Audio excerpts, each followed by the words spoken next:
గతంలో 25 కోట్ల రూపాయలు తీసుకొచ్చి రెండో వాడిని చేసాం, బాగు చేసినాను. ఎందుకంటే ఈరోజు మనము తెలంగాణలో కూడా సార్ ఎమ్మెల్యే కాకముందు మోర్లు రోడ్లు ఎంత హీన పరిస్థితిలో ఉండే ఒక్కసారి మీరు ఎంత ఆలోచన చేసుకోండి. అదేవిధంగా మన బుడ్రా చుట్టుముట్టు కూడా రోడ్ వేసి ఈ ఐమాక్స్ లైట్ పెద్ద ఐమాక్స్ లైట్ పెట్టి మన వాడిని బ్రాహ్మణ వాటిలో కూడా ఐమాక్స్ లైట్లు, గ్రంథాలయము, మరియు కూరగాయల మార్కెట్, వాటర్ ట్యాంకు, ఈ శివాలయం రోడ్డు. మొన్న ప్రశాంత్ వచ్చి గప్పలు పడతాయంట.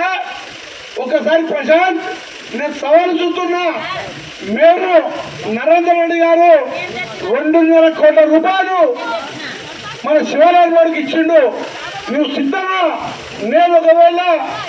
నేను జీవకాపు తీసుకొచ్చి శివాలయంలో ప్రమాణం చేద్దాం. మనం నరేంద్ర రెడ్డి గారి తెచ్చిన ఓడిపడి నడుస్తుంది. నేను చెప్తున్నా, లేదు మీరు తిరుపతి రెడ్డి రేవంత్ రెడ్డి ఇచ్చాను చెప్తే నువ్వు వచ్చి ప్రమాణం చేయి. నేను సిద్ధమున్నా. ఈ కళ్ళపల్లి మాటలు మర్చిపోవాలి.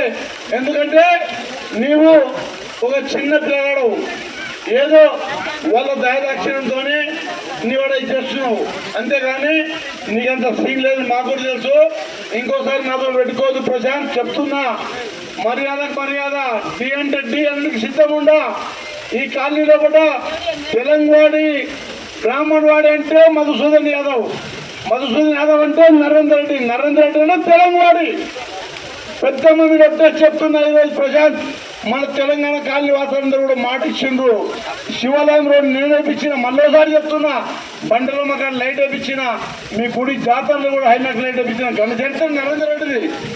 కానీ ఈరోజు ఏదో ఎలక్షన్ వచ్చినాయి, మా వాడికి ఎన్ని ఇచ్చావు నువ్వు?